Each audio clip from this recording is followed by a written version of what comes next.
Hi, I'm Arthur Zakowitz, and welcome to Street Talk. This is where we hear from industry leaders about trends and insights in fashion apparel, retail technology. And today it's going to be, I think, about sustainability. So today we welcome Disney Petit, who is the founder and CEO of Liquidate, or am I saying it right?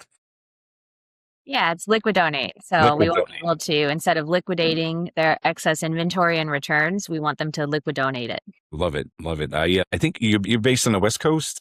Yeah. I'm based in the Bay Area, California. Nice.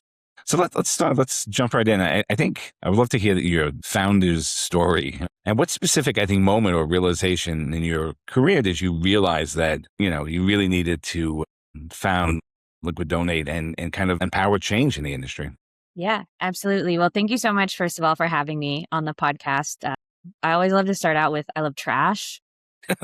I love thinking about trash and how do we take products that are currently considered trash and how do we rethink those products as usable goods that we can continue to have in the circular economy. So it's something I've been really interested in ever since I was a kid, and I got really into thrifting and things like that. So keeping usable items in use is really important to me. I did that way back. I'm a daily newspaper reporter by heart, and years ago, back in the '90s, we were writing about recycling, and I decided to carry around all the trash that I Yeah, generate in a bag. So, wherever I went, I carried this huge bag. Well, it became huge. It became a huge garbage bag, like a leaf bag. And I didn't. It was just shocking about the amount of mhm, trash that me as a single person produced. So, I get where you're absolutely. coming from. Yeah. Yeah. So prior to founding Liquidonate, I was the 15th employee at Postmates, where I spent about a decade building out last mile delivery logistics. And while I was there, I had the opportunity to build a product called Food Fight that matched the excess food from the restaurants we worked with shelters in 700 cities across the US. And from that program, I realized if there's a way to conveniently and accurately move food from one location to another, what are other industries where this excess could be better utilized? And so once we were acquired by Uber, I actually left so that I could start Liquidonate because I wanted to say, hey, like there's this whole issue where 8 out of 10 returns end up in the landfill. Why are we sending those hundreds or thousands of miles across the country when they could just be routed to a local nonprofit versus shipped hundreds, thousands of miles and then thrown in the trash? Just is a really stupid problem. The I was thinking about that stat you just said. It was, I think, Opturo, or I think there was a firm, and they did studies about returns from Amazon ending up in landfills, Yeah. and it peaks during the holidays. It's just, and so why is that? Why is it because it's too expensive to process? Is it because Yeah. what's the reason? Yeah. So retailers find that it's not cost effective for them to refurbish and resell a majority of the products that are returned. Once they've left the warehouse, the packaging has been damaged, the product has been opened, the tag has been removed, different things like that that just make it too expensive to take it back to a facility and repackage it to make it look like new again. And then there's also some regulatory issues in the United States, at least, that are requiring retailers they're not allowed to sell product that has been sold already as new product, even if it's still in the original packaging. And so we just have to be cautious about that. Where do you guys fit in? What's your role? Yeah, so we're a software company, and so we integrate into the returns portion of a retailer's website. So anytime a customer goes online to return something and the retailer knows they don't want it back for whatever reason, maybe it was in the clearance category, maybe it was last season's items.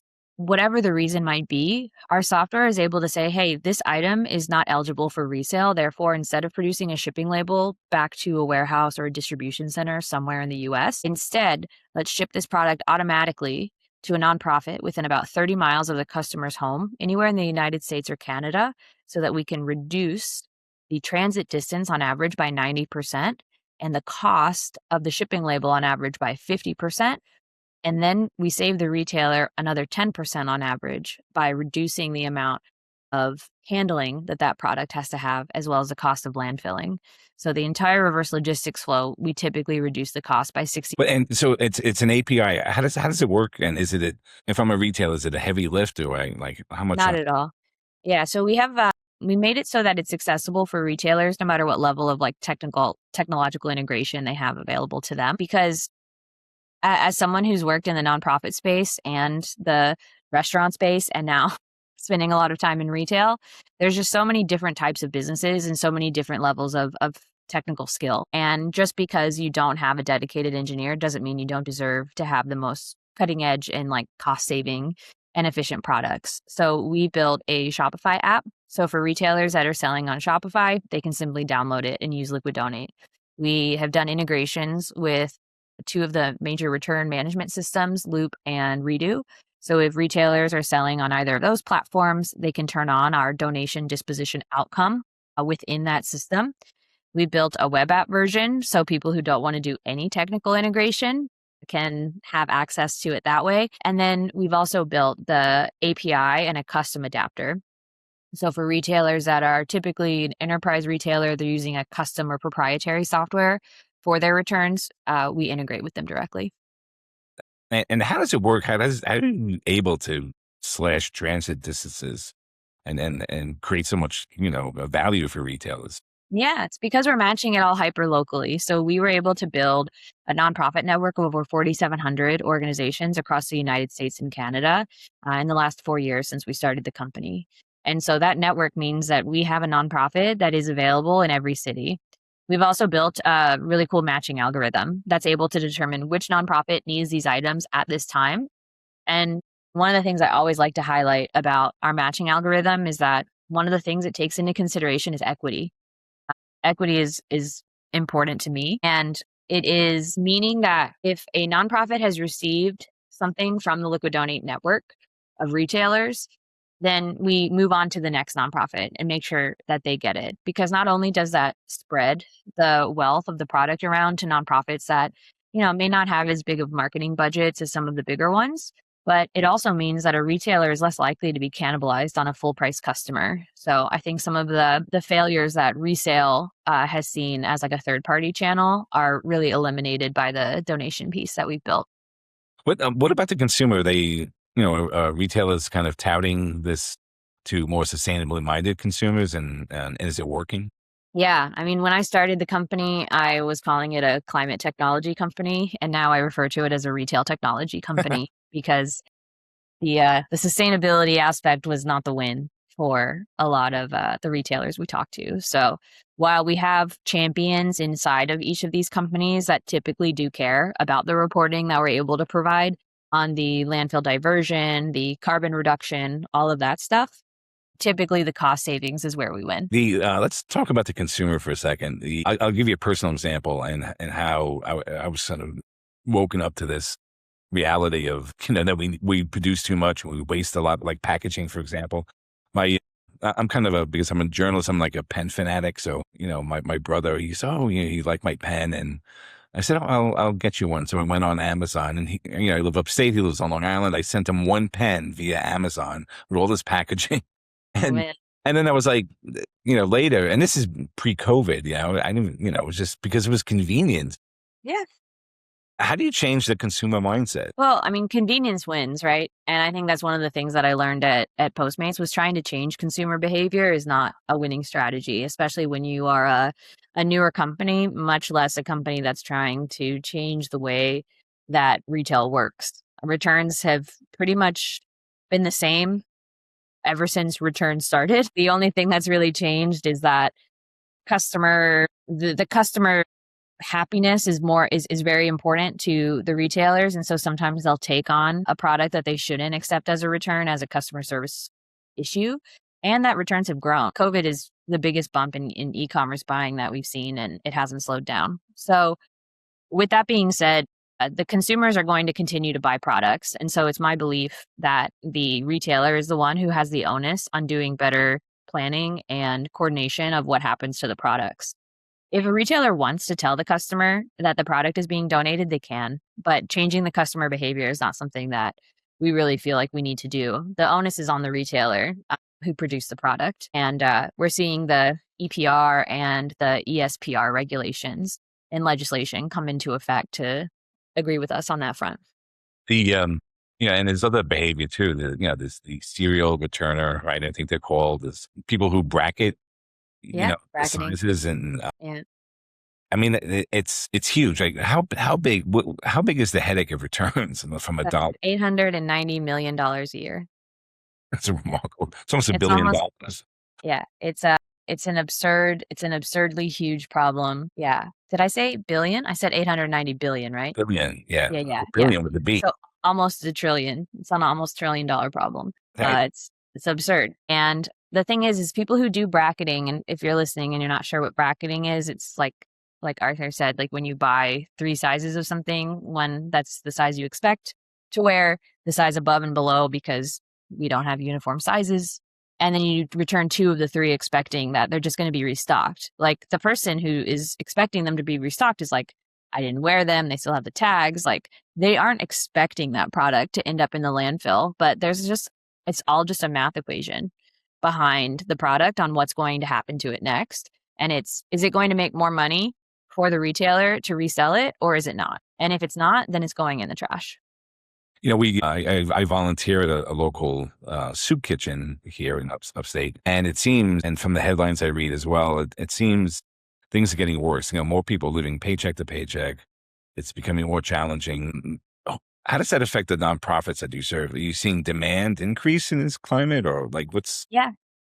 Demand has always been very, very high for our service since we started. I mean, we cannot keep up with the demand that we have, which is why we continue to onboard more and more retailers. There's pretty much an infinite demand for these products because nonprofits are also businesses. They need computers and chairs and napkins and just like they need Oh, things to like run their office that they're using, donor dollars to pay for today. And that stuff is sitting around in excess. It's really just a matter of getting that product to the place that it's needed. So that's really what our product is built to solve. We've donated over 16 million items. And even with that, we haven't even made a dent in the problem. But let's just step outside of this conversation, maybe go to a higher level. Like, is it, and you mentioned a couple of policy initiatives. Will it take policy to kind of really move the needle? From my perspective, it seems like circularity should be an easy thing, right? But we keep moving the goalposts, and it seems that it gets like, it's always on horizon. When we get there, there's like another horizon. Yeah. What's the issue? Do we need stronger policies? I think there needs to be more companies that are focused on the business aspect of the problem and making it cheaper and easier to use a circular solution than to do what they're doing today. I think it's just simply there's been a number of companies that have supported donate, but none that have had a holistic solution that they built alongside retailers that is able to handle all of their returns seamlessly and really answer the problem that the retailers have. They don't need to see those 8 out of 10 items back at the warehouse. They don't need to pay somebody to open a product that's just going to be thrown away. And the decision making on what's going to happen to that physical good is, once again, just a math problem. And so I believe that people will continue just to build companies in this space, in the software space, that are able to make that routing and decision making process even more seamless. Of course, we hope we're the winners in the space. It's where we're the the leaders in the space today, and we plan to continue that. But I believe that it'll take more companies recognizing that not only is the for good or the sustainability or the circularity aspect of it an important thing to talk about, but there has to be a bottom line business case in order to get the retailer to make a decision that is going to move the needle on this problem. Is it, and what about like smaller retailers and e-commerce brands? This is a scalable solution up and down?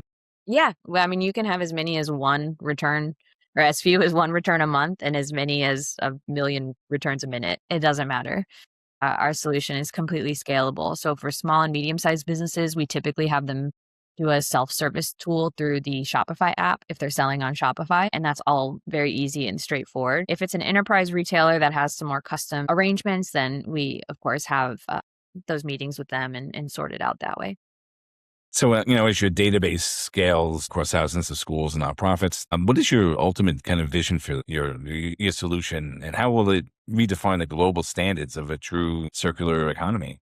I mean, our goal is to be the Amazon for nonprofits. If you're a nonprofit and you need a Sharpie You need a coffee cup, you need a computer, you need a new couch, you need a bed to serve a person that is part of your nonprofit community moving into their first apartment out of homelessness.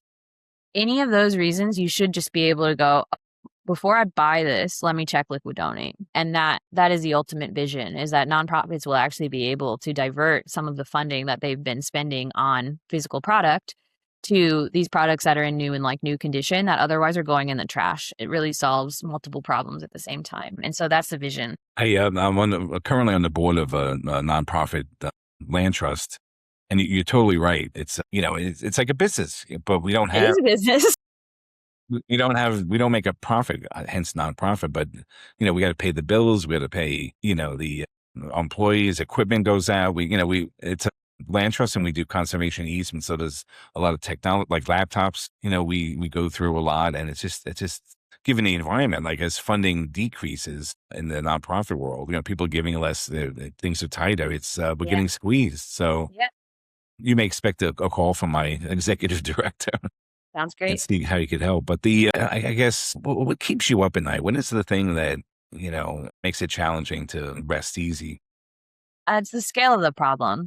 I don't believe that there's a future in which consumerism decreases. So we need to implement solutions today that might be slightly cutting edge for retailers on where they're at today. We need them to take that leap and say, yeah, like, we're ready to do this. And we already have some retailers that are doing it and really setting the standard, but we really want Liquid Donate to be a verb where people are like, oh, I'm going to return this. And therefore, like, I know it will be liquid donated. Last question is, we ask, what does, and in this case, what does sustainability mean to you? Like maybe on a professional level or circularity, and on a personal level? This is my life. I think about the fact that we need, and the future deserves, a usable planet. And this is just one of the small, like, many things that can be done at an individual basis to try to make a difference. I think I have a unique perspective on nonprofits and their needs based on some of the work that I've done in my past. And then also being an early employee at Postmates and being exposed to a high growth startup, I've been able to see what's possible. Like, food delivery is not my dream with Postmates, but diverting usable product from the landfill and getting it into the hands of people who need it, that's what's going to help change the future. Disney, it was a pleasure having you. I'll have to have you come back again. Yeah, it was a pleasure on my side too. I think you're doing great work, and it's much needed. And I hope you grow and become the Amazon of this part of the business. Thank you for tuning in, and we'll see you next time. Thanks. Thank you. Well, that's a wrap on this episode of Street Talk. If today's conversation was useful, the best thing you could do is share it with a colleague. It generally helps us grow.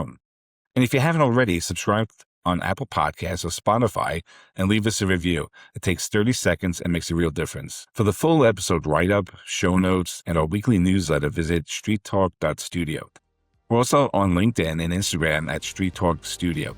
We'll be back next week, and thanks for listening.